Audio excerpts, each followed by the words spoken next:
Hello बच्चों, कैसे हैं आप सभी। उम्मीद करते हैं आप लोग मस्त होंगे, स्वस्थ होंगे। आज हम आप लोग के लिए लेकर आए हैं क्लास 12 का मैथ का पहला चैप्टर, जिसका नाम है रिलेशन। आज हम लोग समझेंगे कि रिलेशन क्या है, इसके कितने प्रकार है, कैसे ये बनता है, कैसे काम करता है। तो चलिए देखते हैं। पहले हम लोग जानेंगे कि ऑर्डर पेयर क्या होता है। ये फर्स्ट ईयर का टॉपिक है, ठीक है। तो ऑर्डर पेयर यहां देखेंगे, लिखा हुआ है if we have two elements A and B then the pair written as A comma B is called an order pair. यानी कोई भी दो एलिमेंट अगर दिया हो उसको ब्रैकेट के रूप में अगर लिख देंगे तो क्या कहलाएगा, ऑर्डर पेयर कहलाएगा, ठीक है। एग्जाम्पल में लेते हैं 2,3, तो इसको हम लोग 3,2 नहीं लिख सकते। जैसे हम लोग x, y लिखते हैं, ये ऑर्डर पेयर में है।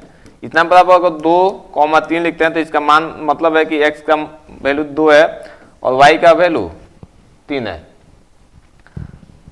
तो इसको हम लोग उल्टा नहीं लिख सकते हैं, 3,2 नहीं लिख सकते हैं। यहाँ तो x, तब x का वैल्यू 3 हो जाएगा, y का वैल्यू 2 हो जाएगा। यहाँ तो 2 और 3 है, इसलिए 2 के बराबर हम लोग 2, 3 के बराबर 3,2 नहीं लिख सकते। तो ऑर्डर पेयर जाने लो, कोई भी दो एलिमेंट दिया हो तो उसको हम लोग ब्रैकेट के रूप में लिखेंगे तो ऑर्डर पेयर कहलाएगा। आई बात समझ में। कंडीशन फॉर इक्वलिटी, समानता की शर्तें यहाँ क्या है कि अगर a, b equal to c, d है तो यहाँ समझेंगे कि a के बराबर c है और b के बराबर d है। जैसे अगर a, b इक्वल टू 3,2 है तो इसका मतलब a का मान 3 है और b का मान 2 है। a 3 के बराबर है, b 2 के बराबर है। ऑर्डर पेयर को हम लोग इस रूप में लिखते हैं और हमेशा दो ही एलिमेंट को लेते हैं। ये नहीं कि दो से ज्यादा एलिमेंट ले लेंगे, जैसे 3, 2, 5, इसको हम लोग ऑर्डर पेयर नहीं कहेंगे। आई बात समझ में। आगे बढ़ते हैं। नेक्स्ट है कार्टेशियन प्रोडक्ट। कार्टेशियन प्रोडक्ट जो है कह रहा है कि if a and b are two non empty set. Non empty set का मतलब होता है कि जिसमें एलिमेंट होना चाहिए। दूसरा कलर ले लेते हैं, ठीक है। नॉन इम्पटी सेट होना चाहिए, यानी एलिमेंट उसमें होना चाहिए, खाली नहीं रहना चाहिए। उसको हम लोग कार्टेशियन प्रोडक्ट कहेंगे। इसको हम लोग a क्रॉस b के रूप में, अगर a क्रॉस b के रूप में लिखते हैं, इसका सेट बिल्डर फॉर्म इस रूप में लिखते हैं। सेट बिल्डर फॉर्म में जैसे curly bracket, small bracket a, b such that a belongs to a और b बिलोंग्स टू b। जैसे अगर a सेट दिया हुआ है 1, 2, 3 और b सेट दिया है a, b, c, ठीक है। तो इसका कार्टेशियन प्रोडक्ट क्या हो जाएगा, यानी a cross b। a cross b क्या हो जाएगा, तो a को a से मैपिंग करेंगे, a को b से मैपिंग करेंगे, फिर a को c से मैपिंग करेंगे, फिर 2 को a से मैपिंग करेंगे,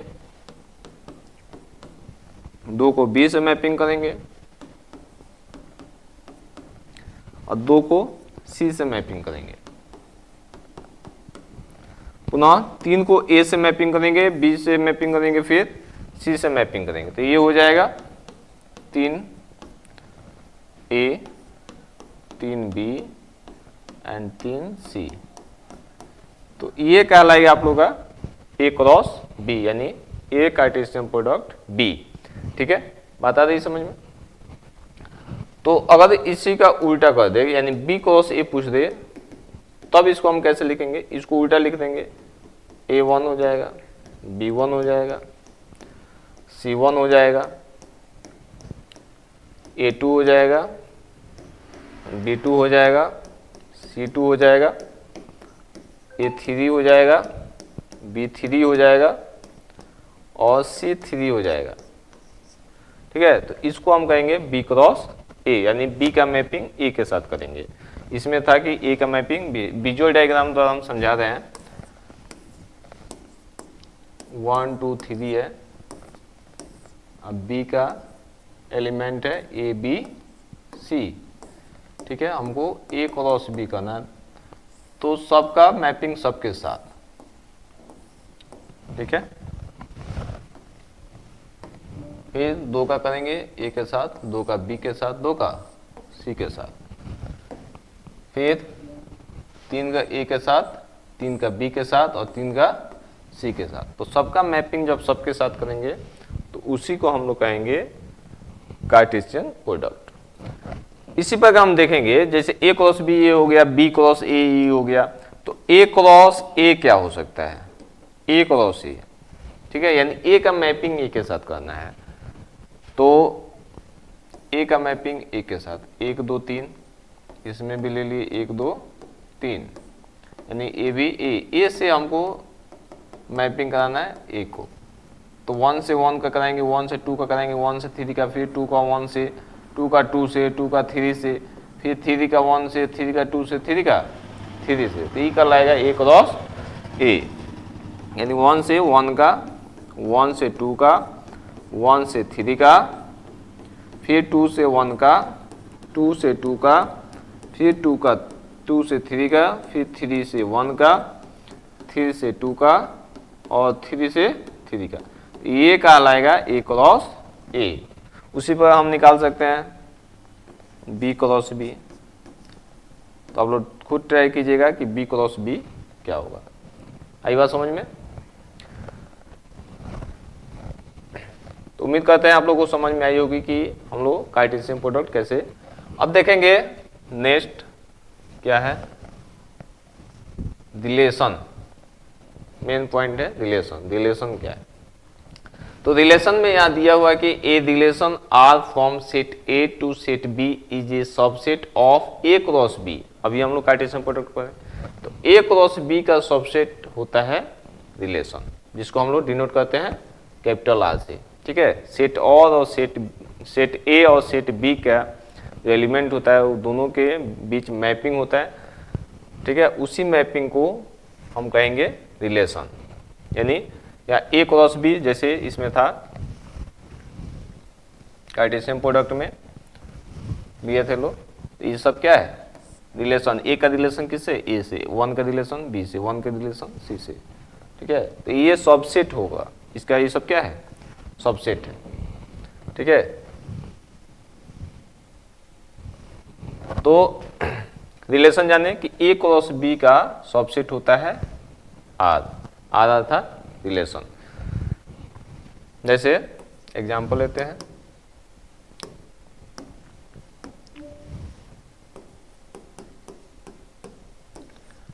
ए सेट दिया हुआ है 1 2 और बी सेट दिया है एक्स वाई, हम रिलेशन बना सकते हैं, बहुत सारा रिलेशन बना सकते हैं।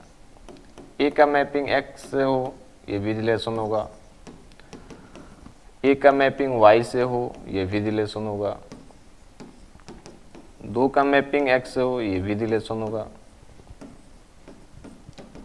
2 का मैपिंग वाई से हो ये भी रिलेशन होगा, ए का मैपिंग एक्स से, ए का मैपिंग वाई से ये भी रिलेशन होगा, 2 का मैपिंग एक्स से, 2 का मैपिंग वाई से ये भी रिलेशन होगा,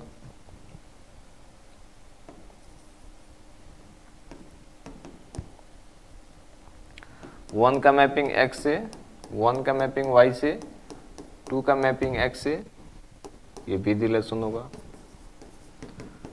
1 का मैपिंग x से, 1 का मैपिंग y से, 2 का मैपिंग x से और 2 का मैपिंग y से ये भी रिलेशन होगा। तो हम बहुत सारा रिलेशन, अगर 2 एलिमेंट सेट ए में दिया हो, 2 एलिमेंट सेट बी में दिया हो, तो इससे हम लोग बहुत सारा रिलेशन बना सकते हैं। बात आए तो समझ में, इसको हम कहेंगे रिलेशन। ये सब क्या होगा ए क्रॉस बी का सबसेट होता है, ये सब हम ए क्रॉस बी में इसको ये हो गया ए क्रॉस बी, ठीक है। इसी का सब हम एलिमेंट लिए हैं, सबसेट लिए हैं, सब ऑर्डर कर लिए हैं। चलते हैं नेक्स्ट, जानना है डोमेन, को डोमेन और रेंज क्या होता है। डोमेन, कोडोमेन और रेंज। आप लोगों को समझा देते हैं। जैसे अगर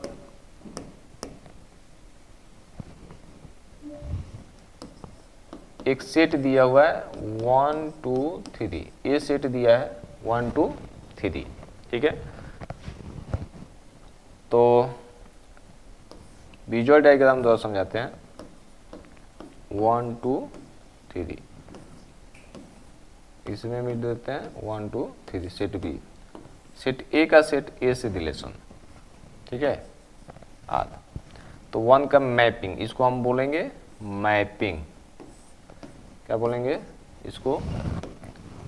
मैपिंग, ठीक है। तो ये वाला इधर वाला इसको प्री इमेज बोलते हैं, प्री इमेज, इसको डोमेन बोलते हैं। प्री इमेज को ही हम लोग क्या बोलते हैं? डोमेन, ठीक है। और इसको बोलते हैं कोडोमेन, ठीक है। और जिसे ये मैपिंग किया हुआ है, डोमेन क्या हो जाएगा मेरा? 1 2 3। कोडोमेन क्या हो गया यहाँ पे? 1 2 3। रेंज क्या हो जाएगा? रेंज। और एक और मैपिंग इसके साथ कर देते हैं अब, ठीक है। तो रेंज मेरा क्या हो जाएगा? जो जो मैपिंग में है, जिसके साथ मैपिंग हुआ है वो मेरा क्या हो जाएगा? रेंज हो जाएगा, ठीक है। इधर वाला इसको हम इमेज बोलते हैं, उसको प्री इमेज। तो इमेज ही कोडोमेन होता है, इधर वाला जिसे मैपिंग करेगा कोडोमेन, पहले वाला क्या होगा? Pre image domain. और जिसे ये मैपिंग करता है, जैसे एक का मैपिंग एक के साथ है, 2 का मैपिंग 2 के साथ है, 3 का मैपिंग 3 के साथ है, तो ये सब क्या होगा? रेंज होगा। क्या होगा? तो रेंज होगा। आता है समझ में? जैसे ये तो विजुअल डायग्राम द्वारा हो गया। अगर रोस्टर फॉर्म में लें एक रिलेशन 1 का ए, 1 का बी से मैपिंग, 1 का सी से मैपिंग, ठीक है। इसमें अगर पूछा जाए कि डोमेन और कोडोमेन क्या है, तो यहाँ देखो 1 1 1, ये क्या है? डोमेन। डोमेन क्या हो गया यहाँ पे? एक। और ए बी सी क्या हो जाएगा? इसका रेंज हो जाएगा। क्या हो जाएगा? रेंज। ए बी सी क्या हो जाएगा? रेंज। तो डोमेन जिसके साथ मैपिंग करता है वही क्या कहलाता है? रेंज कहलाता है। आई बात समझ में? चलते हैं नेक्स्ट टॉपिक पे। टाइप्स ऑफ रिलेशन, संबंधों के प्रकार। तो यहाँ दिया हुआ है पहला रिफ्लेक्सिव रिलेशन, दूसरा सिमेट्रिक रिलेशन, तीसरा ट्रांजिटिव रिलेशन और चौथा एंटी सिमेट्रिक रिलेशन। ये 4 रिलेशन के बारे में हम लोग को सेकेंड ईयर में पढ़ना है। बहुत सारे रिलेशन है, जो फर्स्ट में identity relation, reflex, empty relation. तो यहाँ हम लोग देखेंगे टाइप्स ऑफ रिलेशन। पहला क्या है? रिफ्लेक्सिव, दूसरा क्या है? सिमेट्रिक, तीसरा ट्रांजिटिव और चौथा एंटी सिमेट्रिक। और बाकी सब रिलेशन हम लोग फर्स्ट ईयर में पढ़े हैं। सेकेंड ईयर में हम लोग को ये 4 टाइप्स के बारे में जानना है। तो पहला जैसे रिफ्लेक्सिव रिलेशन। रिफ्लेक्सिव रिलेशन कह रहा है a relation R on a set A is reflexive if A comma a belongs to R for every a belongs to A, ठीक है। अगर प्रत्येक ए के लिए ए से ए का रिलेशन है तो संबंध रिफ्लेक्सिव रिलेशन कहलाता है। कहने का मतलब है कि जब खुद का रिलेशन खुद से होगा तो उसको हम कहेंगे रिफ्लेक्सिव रिलेशन, ठीक है। इस फॉर्म में दिखना चाहिए। इस फॉर्म में अगर दिखेगा तो वो होगा रिफ्लेक्सिव रिलेशन। बात आई समझ में? इस फॉर्म में दिखेगा तो समझेंगे क्या है? Reflexive relation. और यह भी देखना है कि कह रहा है कि फॉर एवरी, अगर सेट ए में जितना एलिमेंट होगा सबका खुद से रिलेशन होना चाहिए, ये नेसेसरी है, तभी रिफ्लेक्सिव होगा, अन्यथा नहीं होगा। जैसे एक एग्जांपल लेते हैं। सेट ए दिया हुआ है 1 2 3, ठीक है। तो इसको रिफ्लेक्सिव रिलेशन बनाने के लिए एक का मैपिंग एक के साथ करेंगे, 2 का मैपिंग 2 के साथ करेंगे, 3 का मैपिंग 3 के साथ करेंगे, तभी यह रिफ्लेक्सिव रिलेशन होगा, ठीक है। आई बात समझ में? एक और रिलेशन बनाते हैं, ए का मैपिंग ए के साथ, 2 का मैपिंग 2 के साथ और 3 का मैपिंग 3 के साथ, फिर ए का मैपिंग 2 के साथ, ए का मैपिंग 3 के साथ। तो इसको भी हम लोग कह सकते हैं रिफ्लेक्सिव रिलेशन। ठीक है, यहाँ है कि खुद सभी एलिमेंट खुद का रिलेशन खुद के साथ होना चाहिए, दूसरे से भी हो सकता है, इसमें कोई दिक्कत नहीं है। अगर R2 एक रिलेशन लेते हैं 1 का रिलेशन 1 से और 2 का रिलेशन 2 से, तब क्या यह रिफ्लेक्सिव होगा? नहीं होगा, क्योंकि इसमें 3 एलिमेंट है और इसमें 2 ही का मैपिंग कराया है, तीसरा का नहीं कराया, इसलिए हम इसको रिफ्लेक्सिव रिलेशन नहीं कहेंगे। अगर इम्पटी रिलेशन लेते हैं, ठीक है, इम्पटी खाली है, इसमें कुछ नहीं है, या इसको ऐसे भी लिख सकते हैं, तो इसको क्या रिफ्लेक्सिव कह सकते हैं? नहीं कह सकते, काहे कि यहाँ जितना एलिमेंट है, यहाँ तो कह रहा है कि 4FD सभी एलिमेंट लेना है, सभी का मैपिंग कराना है, यहाँ किसी का मैपिंग नहीं कराया, इसलिए यह रिफ्लेक्सिव रिलेशन नहीं होगा, ये भी रिफ्लेक्सिव रिलेशन नहीं होगा। रिफ्लेक्सिव रिलेशन के होने का मतलब ये है कि खुद का मैपिंग खुद से होना चाहिए या सभी एलिमेंट का होना चाहिए, ये नहीं कि 2 का होगा, तीसरा का नहीं होगा, चौथा का नहीं होगा। उम्मीद करते हैं समझ में आ रहा होगा। चलो आगे देखते हैं। पांचवा है दूसरा है टाइप सिमेट्रिक रिलेशन। सिमेट्रिक यानी सम्मित संबंध। सम्मित संबंध यहाँ कह R is symmetric if A comma B, यानी ए का रिलेशन बी से है तो बी का रिलेशन ए से होना चाहिए, ये नेसेसरी है। ए का रिलेशन अगर बी से है तो बी का रिलेशन भी ए से होना चाहिए, अगर नहीं है तो वो सिमेट्रिक नहीं होगा। एग्जाम्पल में हम लोग देखेंगे, एक सेट ए लेते हैं, ए कॉमा बी, ठीक है, तो इसको सिमेट्रिक बनाने के लिए हमको ए का मैपिंग बी से तो बी का मैपिंग ए से होना जरूरी है, तभी सिमेट्रिक होगा, अन्यथा नहीं होगा। ठीक है, तो इसको हम लोग कहेंगे सिमेट्रिक। और R1 एक रिलेशन बताने, अब बताओ अगर पूछा जाए कि ए बी, ए का मैपिंग बी से है तो ये क्या सिमेट्रिक रिलेशन है? नहीं है, क्योंकि यहाँ ए का बी से है बट बी का ए से नहीं है, ये होना जरूरी है, इसलिए इसको हम लोग सिमेट्रिक नहीं कहेंगे, इसको सिमेट्रिक कह सकते हैं। एक और लेते हैं, जैसे एक्स वाई जेड,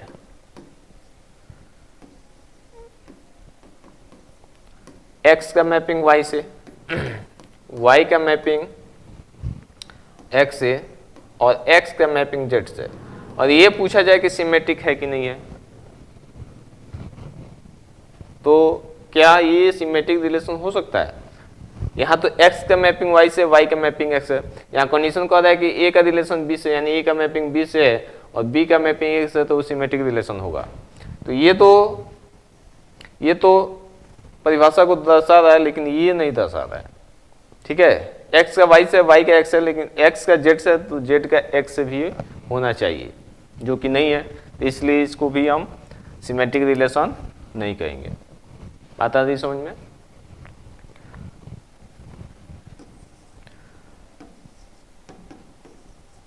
अगर इम्पटी रिलेशन होगा, इम्पटी सेट होगा, ठीक है, तो ये क्या सिमेट्रिक रिलेशन होगा? तो हम कहेंगे हो सकता है। ठीक है, ये सिमेट्रिक रिलेशन है, क्योंकि इसमें कह रहा है कि ए का रिलेशन बी से है तभी बी का रिलेशन ए से होना चाहिए, इसमें तो कोई रिलेशन है ही नहीं, ठीक है, खाली है, तो इसलिए बी का ए से होना जरूरी नहीं है। ठीक है, तो इम्पटी सेट को हम लोग सिमेट्रिक रिलेशन कह सकते हैं। उम्मीद करते हैं समझ में आ रहा होगा। आगे बढ़ते हैं। नेक्स्ट क्वेश्चन है कि ट्रांजिटिव रिलेशन, संक्रमक संबंध। संक्रमक संबंध, इसका डिफिनेशन क्या कह रहा है कि R is transitive if a relation B, यानी ए का मैपिंग बी से है और बी का मैपिंग सी से है। ठीक है, तो ए का मैपिंग सी से होना नेसेसरी है, यानी जरूरी है।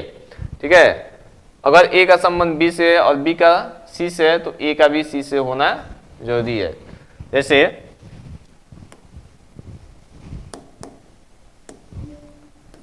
अगर सेट ए लेते हैं 1 2 3, ठीक है।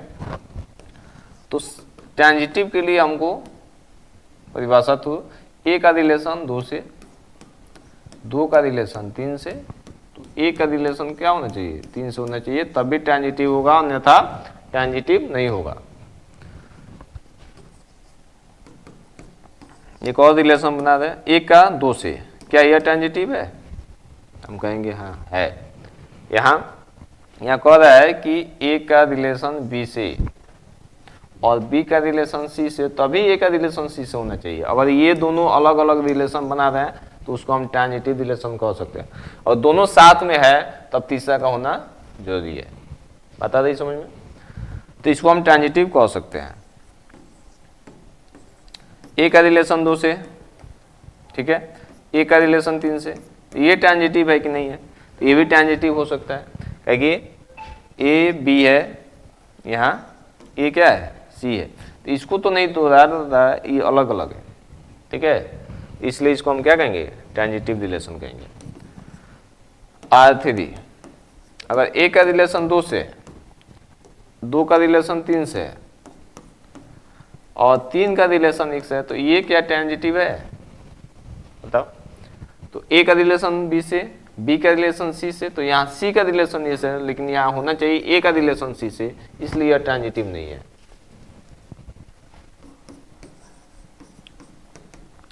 R4, क्या इम्पॉर्टेंट सेट जो है ट्रांजिटिव रिलेशन हो सकता है? हाँ बिल्कुल हो सकता है, क्योंकि इसमें कंडीशन है कि ए का रिलेशन बी से, बी का रिलेशन सी से, तभी ए का रिलेशन सी से, ये हो या नहीं हो उससे फर्क नहीं पड़ता है। तो इम्पॉर्टेंट सेट भी, इम्पॉर्टेंट सेट को भी हम लोग ट्रांजिटिव रिलेशन कह सकते हैं, अर्थात सिमेट्रिक और ट्रांजिटिव इम्पॉर्टेंट सेट रिलेशन बना सकता है। आया समझ में? अब पूछा जाए कि ए का रिलेशन 2 से और 2 का रिलेशन 2 से, यह ट्रांजिटिव है कि नहीं है? हम चेक करेंगे है कि नहीं। ए का रिलेशन बी से है, बी का रिलेशन सी से, तो ए का रिलेशन सी से होना चाहिए, यानी ए कितना है 1 और सी कितना है 2, तो 1 2 होना चाहिए, तो 1 2 है कि नहीं इसमें? है, इसलिए यह ट्रांजिटिव रिलेशन है। आ रहा है समझ में? उम्मीद करते हैं समझ में आ रहा होगा। आगे बढ़ते हैं। एंटीसिमेट्रिक रिलेशन, प्रतिसम्मित संबंध। यहाँ है कि R इज एंटीसिमेट्रिक इफ ए का रिलेशन बी से है, बी का रिलेशन ए से है, तो कंडीशन ये बना दिया है कि ए के बराबर बी होना चाहिए, तभी एंटीसिमेट्रिक होगा, अन्यथा एंटीसिमेट्रिक नहीं होगा। इसको समझते हैं। एक सेट लेते हैं एक्स वाई जेड, ठीक है। तो एंटीसिमेट्रिक के लिए आर कौन है, एक्स का मैप वाई से, वाई का मैपिंग एक्स से, ठीक है। तो इसको हम लोग एंटीसिमेट्रिक नहीं कहेंगे, ये सिमेट्रिक है। एक्स का वाई से, वाई का किससे है एक्स से, तो इसको हम कहेंगे सिमेट्रिक। एंटीसिमेट्रिक के लिए हम लोग क्या करेंगे, ए के बराबर बी लेना है, यानी एक्स का एक्स के साथ, वाई का वाई के साथ, ठीक है, और एक्स का वाई के साथ ले सकते हैं, ठीक है। तो इसको हम कहेंगे खुद का मैपिंग खुद से है, यानी ए के बराबर इसमें बी है, ए के बराबर बी है, और एक्स वाई इसमें हम कहेंगे ए के बराबर बी तो नहीं है, लेकिन इसके जगह अगर हम लिखते हैं ऐसे x x y y x y y x, तब कहेंगे कि यह एंटीसिमेट्रिक नहीं है, क्योंकि उल्टा नहीं होना चाहिए, इसका विपरीत नहीं होना चाहिए, ठीक है। इस रूप में हो सकता है ए के बराबर बी या बी जो है ए से बड़ा, इस रूप में अगर दिखेगा तो उसको हम कहेंगे एंटीसिमेट्रिक है। एक और एग्जांपल लेते हैं, अगर 1 2 3 का एक सेट लेते हैं, तो इसका रिलेशन ए का 1 के साथ, 2 का 2 के साथ, 3 का 3 के साथ, ठीक है, और ए का 2 के साथ है, ए का 3 के साथ है, तो इसको हम लोग एंटीसिमेट्रिक बोल सकते हैं, ठीक है। वहीं इसके विपरीत अगर 2 1 होगा तब इसको एंटीसिमेट्रिक नहीं बोल सकते हैं, रिफ्लेक्सिव बोल सकते हैं, लेकिन एंटीसिमेट्रिक नहीं बोल सकते हैं, ठीक है। यह एंटीसिमेट्रिक हो सकता है, रिफ्लेक्सिव भी हो सकता है। तो इसका विपरीत नहीं होना चाहिए, उल्टा नहीं होना चाहिए। अगर उल्टा है तो रिफ्लेक्सिव सॉरी एंटीसिमेट्रिक नहीं है। तो इस रूप में अगर दिखेगा, इस रूप में, तो हम कहेंगे कि रिफ्लेक्सिव सिमेट्रिक सॉरी एंटीसिमेट्रिक नहीं है, उसको इस रूप में होना चाहिए। ठीक है, तो अगर खुद के मैपिंग खुद के साथ है तो रिफ्लेक्सिव भी होगा, आइडेंटिटी भी होगा, सिमेट्रिक भी होगा, ट्रांजिटिव भी होगा और एंटीसिमेट्रिक भी होगा। आगे बढ़ते हैं, आगे बढ़ेंगे। उम्मीद करते हैं एंटीसिमेट्रिक समझ में आया होगा। ठीक है, आगे बढ़ते हैं। नेक्स्ट है कि इक्विवेलेंस रिलेशन, समांतर संबंध। इक्विवेलेंस संबंध क्या है? इक्विवेलेंस रिलेशन क्या है? इक्विवेलेंस रिलेशन यहाँ कहा जाए कि a relation R on set is equivalence relation if it is reflexive, symmetric and transitive. यानी ऐसा रिलेशन जो तीनों हो, रिफ्लेक्सिव भी हो, ट्रांजिटिव भी हो और सिमेट्रिक भी हो, तो उसको हम लोग इक्विवेलेंस रिलेशन कह सकते हैं। यदि कोई संबंध एक साथ स्वसंलंबी, सममित और संक्रमिक यानी संक्रमक हो तो उसे हम लोग समानता संबंध कह सकते हैं। जैसे एक एग्जाम्पल लेते हैं, 1 2 3। तो एक रिलेशन बना रहा है, 1 का मैपिंग 1 के साथ, 2 का 2 से और 3 का 3 से। ठीक है, इसको हम लोग इक्विवेलेंस रिलेशन कह सकते हैं, क्योंकि ये जो है रिफ्लेक्सिव भी है, सिमेट्रिक भी और ट्रांजिटिव भी है, इसलिए इक्विवेलेंस रिलेशन है। आई बात समझ में? तो इतना ही याद रखेंगे कि इक्विवेलेंस के लिए हमको क्या चाहिए? रिफ्लेक्सिव भी चाहिए, सिमेट्रिक भी चाहिए और ट्रांजिटिव भी चाहिए। नेक्स्ट पेज पे आते हैं। उसके बाद यूनिवर्सल रिलेशन। यूनिवर्सल रिलेशन क्या है? सार्वत्रिक संबंध। Universal R equal to A cross A. अगर ए सेट दिया हो,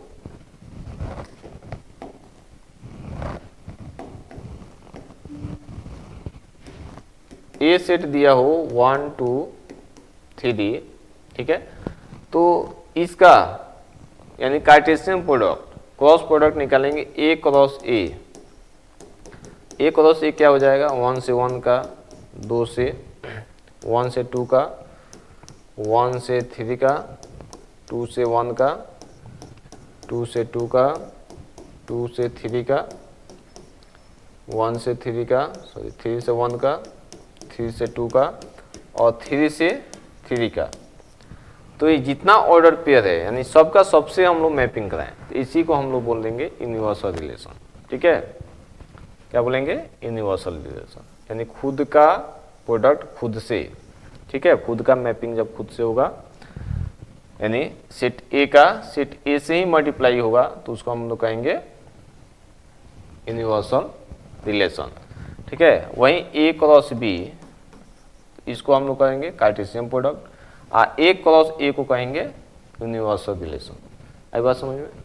ठीक है, यूनिवर्सल रिलेशन यानी कोई एक सेट दिया हो उसी के साथ हम लोग मैपिंग कराएंगे, तो उसी को हम लोग यूनिवर्सल रिलेशन, यानी ए के हर तत्व का संबंध ए के हर तत्व से होना चाहिए, उसी को हम लोग यूनिवर्सल रिलेशन कहेंगे। यहाँ दिया हुआ है कि यह रिफ्लेक्सिव, सिमेट्रिक और क्या ट्रांजिटिव, ये तीनों होता है। रिफ्लेक्सिव भी होता है, सिमेट्रिक भी होता है और ट्रांजिटिव। इसको हम लोग चेक करेंगे तो रिफ्लेक्सिव भी है, सिमेट्रिक भी और ट्रांजिटिव भी है। ठीक है, यहाँ 1 से 1 का मैपिंग, 2 से 2 का मैपिंग, 3 से 3 का मैपिंग, इसलिए यह क्या है? रिफ्लेक्सिव है। 1 से 2 का है, 2 से 1 का है, 1 से 3 का है, 3 का 1 से है। ठीक है, 2 का 3 से है, 3 का 2 से है, तो इसलिए क्या होगा? सिमेट्रिक। और ट्रांजिटिव के लिए क्या है? ए का 1 से है या ए का 2 से है, तो ए का 2 से भी होना चाहिए, तो ए का 2 से है। यहाँ पे ए का 2 से, ए का 3 से है, ए का 2 से है और 2 का 2 से है, तो ए का 2 से होना चाहिए, ए का 2 से है, तो इसको सब हम लोग मिलाएंगे तो सबका सब ट्रांजिटिव है। बात आई समझ में? तो हर यूनिवर्सल रिलेशन क्या हो सकता है? रिफ्लेक्सिव भी हो सकता है, सिमेट्रिक भी और ट्रांजिटिव, तीनों होगा। तो जब ये तीनों होगा तो इसको हम लोग क्या कह सकते हैं, इक्विवेलेंस रिलेशन भी कह सकते हैं। तो एक प्रकार से हम लोग यूनिवर्सल रिलेशन को इक्विवेलेंस रिलेशन भी कह सकते हैं।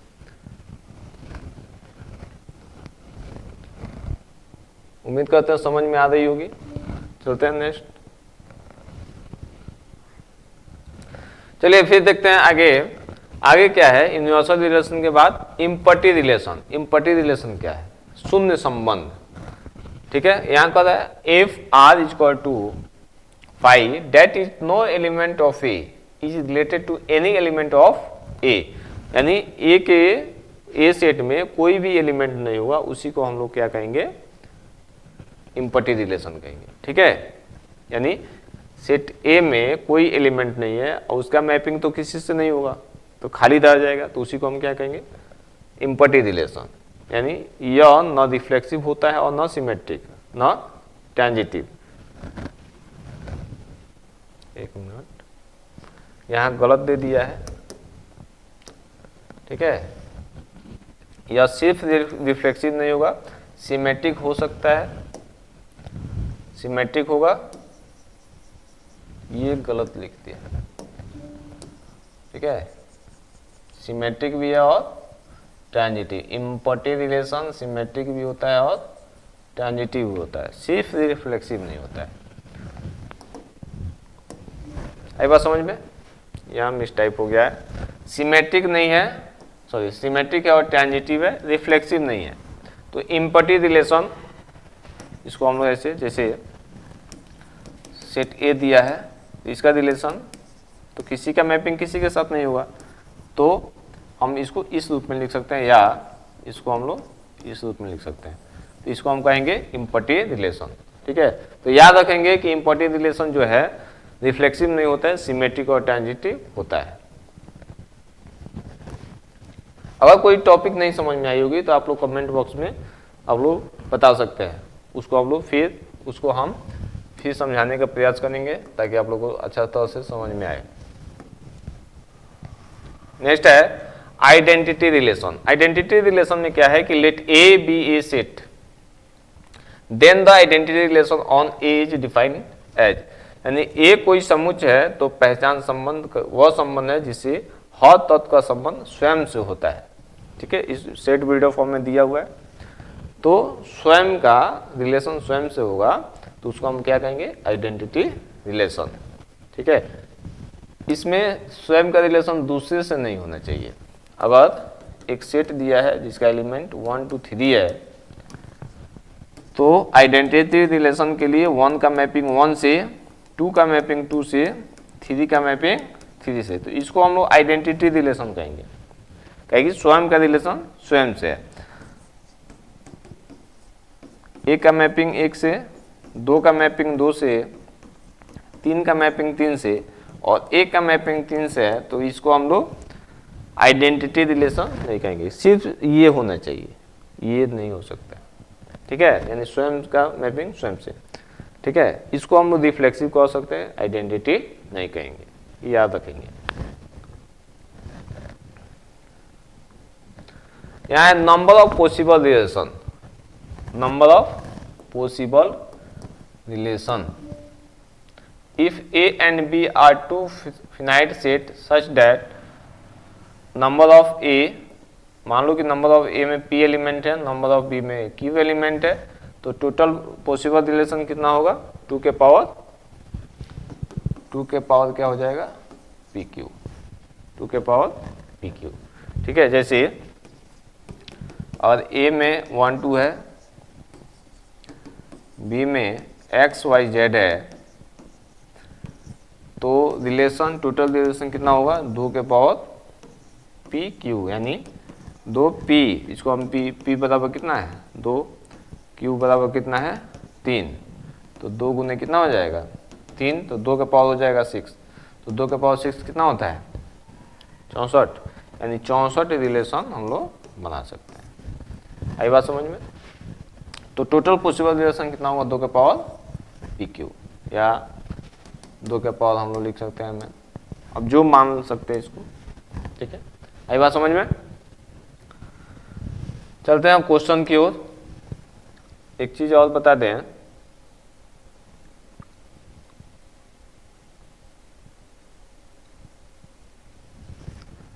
रिफ्लेक्सिव रिलेशन, यानी कोई सेट दिया हो उसमें हम लोग टोटल रिफ्लेक्सिव रिलेशन कितना बना सकते हैं। तो याद रखेंगे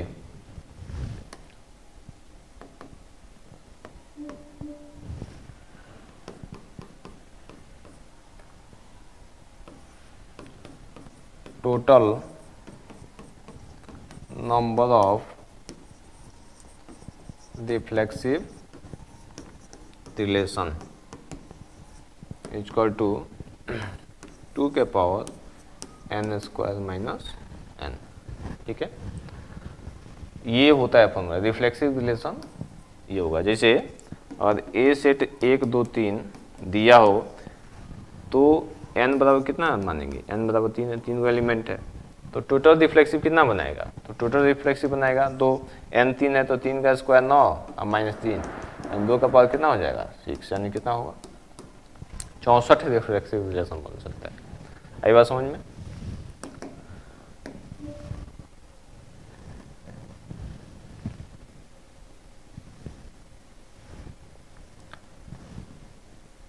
एक और है सिमेट्रिक। सिमेट्रिक रिलेशन, कोई भी सेट के लिए कितना सिमेट्रिक रिलेशन बना सकते हैं, तो इसको भी लिख लेंगे total number of symmetric relation equal to 2 के power n square plus n by 2। तो अगर ए सेट में 2 3 2 एलिमेंट दिया हो यानी n बराबर 2, तो कितना बनाएगा सिमेट्रिक, 2 के पावर 2 का स्क्वायर 4 जोड़ 2 बटा 2 यानी 6 बटा क्या हो जाएगा 3, यानी 2 का पावर कितना हो जाएगा यानी 8। तो 2 एलिमेंट से टोटल सिमेट्रिक रिलेशन कितना बना सकता है 8। ठीक है, उम्मीद करते हैं समझ में आ रही होगी। चलते हैं आगे बढ़ते हैं, इसमें कुछ ऑब्जेक्टिव क्वेश्चन है तो इसको हम लोग बनाकर देखेंगे। ठीक है, पहला क्वेश्चन है कि यदि ए बराबर यानी ए सेट दिया है 1 2 3 और बी सेट दिया है 4 5 यानी 2 इसमें एलिमेंट है 3 इसमें एलिमेंट है, तो ए क्रॉस बी कुल कितने तत्व बनाएंगे, तो टोटल कितना ऑर्डर पेयर होगा। तो यहाँ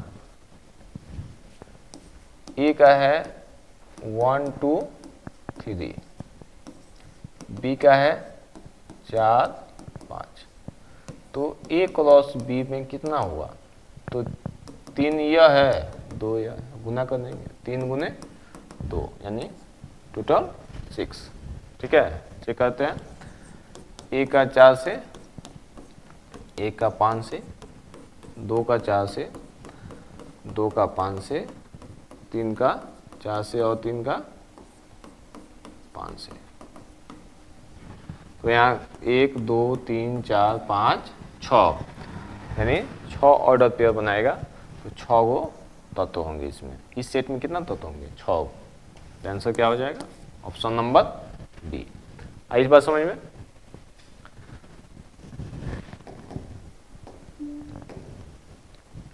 नेक्स्ट क्वेश्चन है कि ए क्रॉस ए के प्रत्येक तत्व का रूप होता है, ए क्रॉस ए का प्रत्येक तत्व का रूप किस रूप में हो सकता है, इस रूप में ए बी में भी हो सकता है, एक्स वाई में भी हो सकता है, पी क्यू में भी हो सकता है और ए से ए में भी हो सकता है, डिपेंड करता है कि क्या उसमें है। ठीक है, तो इसमें हम लोग ये नहीं बता सकते हैं कि किस रूप में हो सकता है। ठीक है, ये चारों रूप में हो सकता है। यहाँ ए क्रॉस ए के प्रत्येक तत्व के रूप हो सकते हैं, तो किस रूप में हो सकते हैं, ये सब रूप में हो सकते हैं। ठीक है, लेकिन इसको हम लोग क्या मानेंगे ए कॉमा बी, डिपेंड करता है कि ए का कि हम लोग जैसे 1 2 3 लेते हैं एक सेट, तो दूसरा सेट भी क्या हो जाएगा 1 2 3। अब इसका मैपिंग कराएंगे हम, सॉरी